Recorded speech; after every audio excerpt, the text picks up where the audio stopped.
अरे विद्यार्थियों, एक बार फिर से मैं आपका अपना मित्र संजय शर्मा आज मैं लेकर आया हूँ आपके पास। जैसा मैंने आपको कल कहा था कि विद्यार्थियों, कल हम नेफ्रॉन की क्रियाविधि पढ़ेंगे। तो संरचना हमने कल पढ़ ली थी और आज हम उसकी क्रियाविधि पढ़ेंगे। तो क्रियाविधि पढ़ने से पहले एक बार थोड़ी सी संरचना को रिपीट करते हैं हम।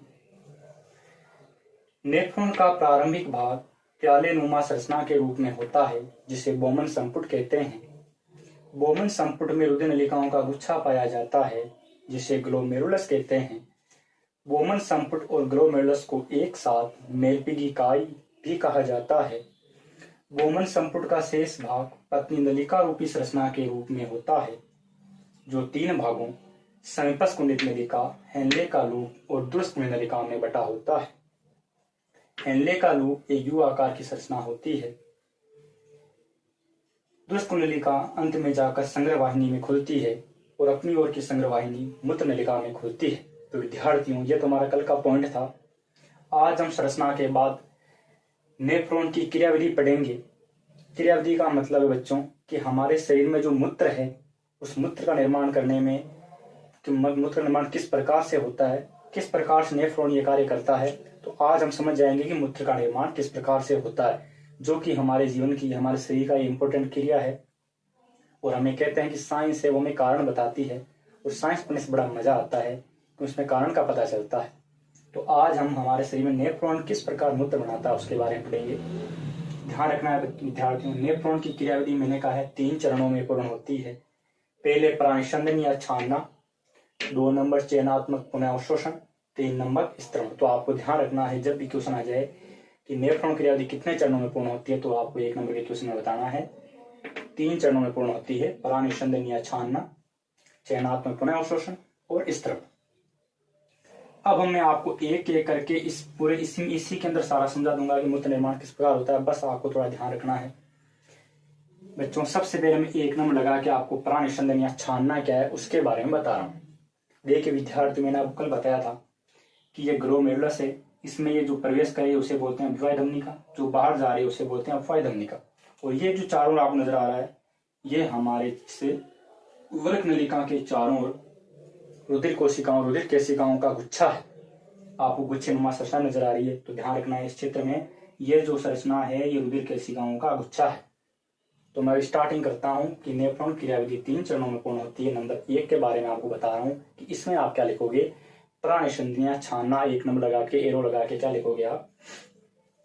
ग्लोमेरुलस में प्रवेश करने वाली अभिवाही धमनिका का व्यास उससे बाहर निकलने वाली अपवाही धमनिका से ज्यादा होता है। विद्यार्थियों, आप सोचो कि इधर का व्यास ज्यादा है, ये चौड़ी है, इधर से रक्त ज्यादा आ रहा है, जबकि रक्त जा रहा है कम, आ रहा है ज्यादा। तो बताओ, आपको दिमाग लगाओ, क्या यहाँ पर रुधिर का दाब प्रेशर नहीं बनेगा। अरे भाई, इधर से 2 लोटा पानी आ रहा है, इधर से 1 ही जा रहा है, तो 1 लोटा तो शेष बच गया, दाब लगेगा नहीं लगेगा। तो यहाँ पर भी ऐसा हो रहा है कि अभिवाही धमनिका का व्यास हमेशा अपवाही धमनिका से ज्यादा होता है। अतः जितना रुधिर आता है उतना वापस बाहर निकल पाता है, जिसके कारण यहाँ पर रुधिर का दाब बढ़ जाता है। और दाब बढ़ने से इस रक्त प्लाज्मा में से प्रोटीन के अलावा, विद्यार्थियों ध्यान रखना है, प्रोटीन नहीं छनता है, प्रोटीन के अलावा सारा पदार्थ छनकर बोमन संपुट में आ जाता है, जिसे ही छानना या प्राणिसंदन कहते हैं। ध्यान रखना है विद्यार्थियों, इस वृक्क जो यहाँ छानकर जो क्रिया तो कहलाती है प्राणिसंदन, और जो छनकर पदार्थ आया है उसे बोलते हैं वृक्क निषंद। क्या बोलते हैं विद्यार्थियों, छनने की क्रिया कहलाती है प्राणिसंदन, और जो छनकर पदार्थ आता है उसे बोलते हैं वृक्क निषंद। चूंकि विद्यार्थियों इस वृक्क निषंद में मैंने पहले बताया प्रोटीन छनकर नहीं आता है, तो इसे शुद्ध हिंदी में बोल सकते हैं कि इसे प्रोटीन रहित छना हुआ द्रव भी कहते हैं। ध्यान रखना है विद्यार्थियों, यहाँ पर जो छनकर पदार्थ आया है उसमें लाभदायक पदार्थ भी उसी में है, हानिकारक भी उसी में, बस ओनली प्रोटीन छनकर नहीं आया है। क्योंकि प्रोटीन इसमें छनकर यहाँ नहीं आया है, इस वृक्क निषंद में प्रोटीन छनकर नहीं आया है, इसलिए इसको प्रोटीन रहित छना हुआ द्रव भी कहते हैं।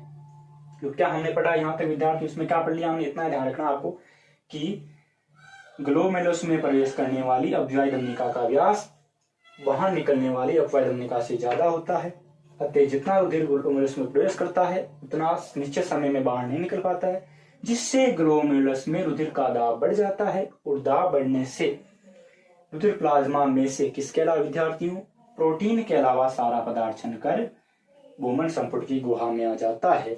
यह क्रिया ही छानना या प्राण निस्संदन कहलाती है और जो पदार्थ छनकर आता है उसे वृक्क निस्संद भी कहते हैं। हम कहेंगे चूंकि इसमें प्रोटीन के अलावा सारे हानिकारक और लाभदायक पदार्थ उपस्थित होते हैं, इसलिए इस वृक्क निस्संद को प्रोटीन रहित छना हुआ द्रव भी कहते हैं। अब विद्यार्थियों नंबर 2 लगाएंगे चयनात्मक पुनः अवशोषण। मुझे विश्वास है कि आपको यहां तक समझ में आ गया है। नंबर 2 है चयनात्मक पुनः अवशोषण। इसमें हम क्या लिखेंगे विद्यार्थियों, ध्यान से समझो। अब ये जो वृक्क निस्संद छनकर यहाँ पर आया है, इसमें प्रोटीन नहीं है लेकिन सारे पदार्थ उपस्थित है।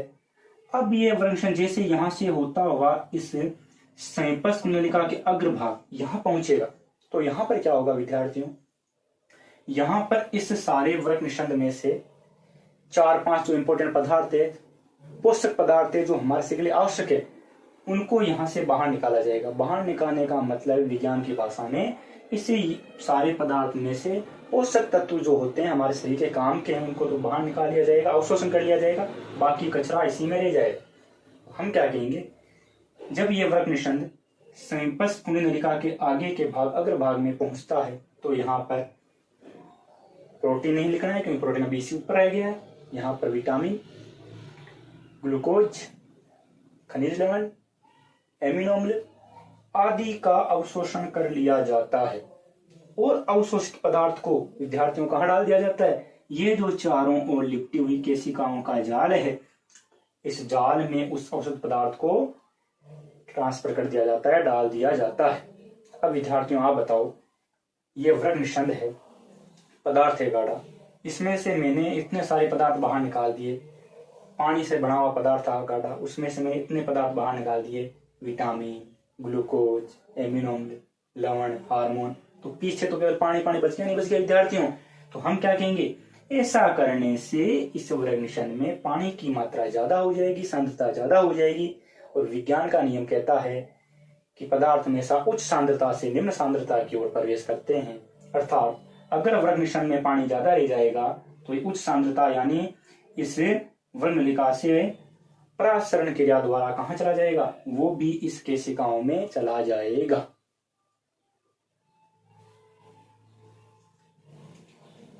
इस प्रकार से यह हमारा हो गया है चयनात्मक पुनः अवशोषण। इसका बच्चों नाम चयनात्मक क्यों है, क्योंकि इसमें से जो पोषक पदार्थों का यहाँ पर चयन किया गया, इसलिए इसका नाम है चयनात्मक अवशोषण। और बार बार किया जाता है तो नाम हो गया चयनात्मक पुनः अवशोषण। तो देखिए विद्यार्थियों, हमने इसमें क्या लिखा है, जब ये वृक्क निस्संद संपस्क कुंडलित नलिका के अग्रभाग में पहुंचता है तो इसमें से सारे पोषक पदार्थों जैसे विटामिन, हार्मोन, खनिज लवण, एमिनो अम्ल, हार्मोन आदि का अवशोषण करके उन्हें वृक्क नलिका के चारों ओर फैली कोशिकाओं के जाल में गुच्छों में पहुंचा दिया जाता है, जिससे वृक्क निस्संद में जल की सांद्रता ज्यादा हो जाती है। अतः यह जल भी परासरण क्रिया द्वारा इन कोशिकाओं के रक्त में प्रवेश कर जाता है। तीसरा पॉइंट है विद्यार्थियों स्तरण। इसमें मैं क्या कहूंगा, अब ये वृक्क निस्संद में से यहां से पोषक तत्व तो इसमें आगे, अब यहां से हम कहेंगे जैसे जैसे वृक्क निस्संद वृक्क नलिका में आगे की ओर बढ़ता है तो इस वृक्क निस्संद में पहुंचता है। तो अब देखो विद्यार्थियों, इधर से भी कुछ कचरा आ रहा था, पूरा नहीं सा कुछ आ रहा था, प्रोटीन कुछ भी आ रहा था इसमें से। अब अगर थोड़ा बहुत कचरा बचा भी था, सपोज यहाँ पूरा नहीं छन पाया तो नहीं छन पाया, कुछ कचरा बच भी गया तो वो भी यहाँ पर छनकर इस वृक्क निस्संद में पहुंच जाएगा विद्यार्थियों। इसका मतलब मैं क्या कहूंगा कि अब जैसे जैसे वृक्क निस्संद वृक्क नलिका में आगे की ओर बढ़ता है तो समय के साथ कोशिकाओं में बचा शेष अपशिष्ट पदार्थ भी वृक्क निस्संद में डाल दिया जाता है। कहने मतलब यहाँ से जो कचरा बचा था उसको भी यहाँ से इसमें ट्रांसफर कर दिया गया, किसमें, यहाँ से हर जगह ये फैला हुआ है। कचरा अगर बच भी गया ना यहाँ से, उसको इसमें डाल दिया गया है। अब मैं क्या कहूंगा कि जैसे इसमें क्या लिखूंगा इस तरह में जैसे जैसे यह वर्ग निशान आगे की ओर बढ़ता है, वर्ग नलिका में आगे की ओर बढ़ता है, तो समय के साथ शेष बचा अपशिष्ट पदार्थ भी इस वर्ग निशान में डाल दिया जाता है और अब इस वर्ग निशान में केवल अपशिष्ट पदार्थ ही बचता है और सारे पोषक तत्व चूंकि रक्त कोशिकाओं में पहुंचा दिए जाते हैं, अवशोषित कर लिए जाते हैं। अब यह पदार्थ मूत्र कहलाता है। क्या कहूँ विद्यार्थियों, जैसे जैसे इसमें क्या कहूँ, जैसे जैसे यह वर्ग निशान वर्ग नलिका में आगे की ओर बढ़ता है तो समय के साथ शेष बचा अपशिष्ट पदार्थ भी इस वर्ग निशान में ऊर्ध्वाधर केशिकाओं द्वारा डाल दिया जाता है और अब इस वर्ग निशान में केवल अपशिष्ट पदार्थ शेष रहता है जिसे मूत्र कहते हैं। विद्यार्थियों ध्यान रखना है, मूत्र का पीएच होता है 7.4 और इसका जो रंग पीला होता है वो होता है यूरोक्रोम वर्णक के कारण। ये भी प्रश्न आता है कि मूत्र का रंग पीला किसके कारण होता है? यूरोक्रोम वर्णक के कारण। मूत्र की पीएच कितनी होती है? 7.4। तो विद्यार्थियों एक बार फिर से मैं बता रहा हूँ, ध्यान से सुनना है। नेफ्रॉन क्या है? वृक्क की सूक्ष्म इकाई है। तो नेफ्रॉन की क्रियाविधि का मतलब है कि हमारे शरीर में नेफ्रॉन से मूत्र कैसे बनता है, उसकी क्रियाविधि 3 चरणों में पूर्ण होती है। प्राणिसंघन या छानना, नंबर 2 चयनात्मक पुनःअवशोषण, नंबर 3 स्त्रवण। नंबर 1 लगा के आप इसमें क्या लिखोगे कि ग्लोमेरुलस में प्रवेश करने वाली अविवाही धमनिका का व्यास बाहर निकलने वाली अपवाही धमनिका से ज्यादा होता है, अतः जितना रुधिर ग्लोमेरुलस में प्रवेश करता है उतना निश्चित समय में बाहर नहीं निकल पाता है। अतः यहाँ पर रुधिर का दाब बढ़ने से प्रोटीन के अलावा रक्त प्लाज्मा में से सारा पदार्थ छनकर बोमन संपुट में आ जाता है।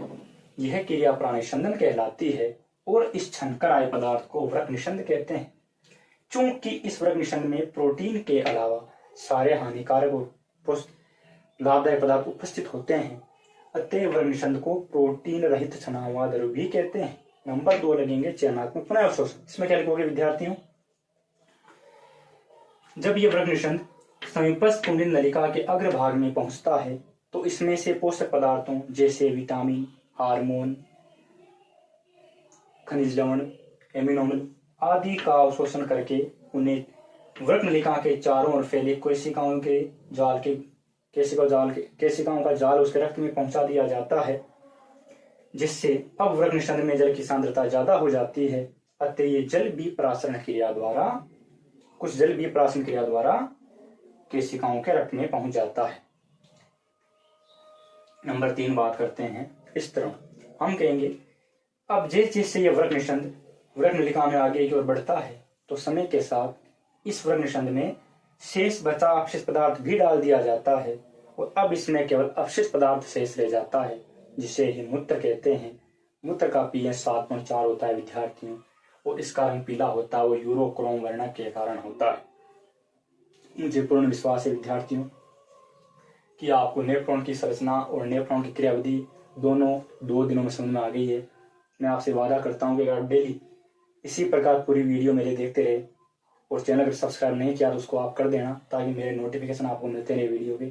और अगर आप डेली ये वीडियो पढ़ते रहो तो मैं विश्वास दिलाता हूँ आपको आपकी साइंस तो 10th 12th या कंपटीशन 10th 12th को लाभ होना ही होना है। कंपटीशन एग्जाम वालों को बहुत ही ज्यादा लाभ होने वाला है क्योंकि सारे क्वेश्चन है वो 12th तक के जो सिलेबस में से छोटे छोटे उठ कर आते हैं और हम गाइडों के चक्कर में रह जाते हैं, समय बर्बाद कर देते हैं। तो आपको मेरी वीडियो का डेली देखना है ताकि आपकी साइंस की जो कमजोरी है बायो की वो पूर्ण हो जाए। मैं कभी बायोलॉजी कभी केमिस्ट्री इंपॉर्टेंट टॉपिक है वो चलाऊंगा जो आपके समझ में आ जाए आराम से। बस आपसे निवेदन करूंगा कि अगर चैनल को सब्सक्राइब नहीं किया है तो जल्दी सब्सक्राइब करें ताकि ये वीडियो है आपके पास समय तक पहुंच जाए, समय निकलने के बाद ना पहुंचे। तो आपको ये जरूरी है कि आज ही अगर चैनल को सब्सक्राइब नहीं किया है तो सब्सक्राइब करें और बेल जो घंटे का बटन है उसको जरूर आप दबा दें ताकि सारी नोटिफिकेशन आपको समय पर मिलती रहे। इसी के साथ आपसे मैं आशा करता हूं कि आप इस नेफ्रॉन के बारे में संरचना क्रियाविधि आसानी से समझ चुके हो और हो सके तो आप इसका स्क्रीनशॉट ले लेना ताकि आपको ये चित्र है वो पहली बात ही एक बार आप प्रैक्टिस घर पे कर सको। ये क्रियाविधि है बच्चों विद्यार्थियों, ये इसके चारों ओर ये पता है आपको, ये है केशिकाओं का जाल, बाकी आपको पता है मैं कल बता चुका हूँ। तो आज की वीडियो को मैं विराम देता हूँ और अपने शब्दों को विराम देता हूँ और आपसे आशा करता हूँ कि आप कल आपसे फिर मिलूंगा कोई नए पॉइंट के साथ जो आपके लिए बहुत इंपॉर्टेंट पॉइंट है उसके साथ आपसे मिलूंगा कल में। तो इसी के साथ आज के लिए गुड बाय, राम राम।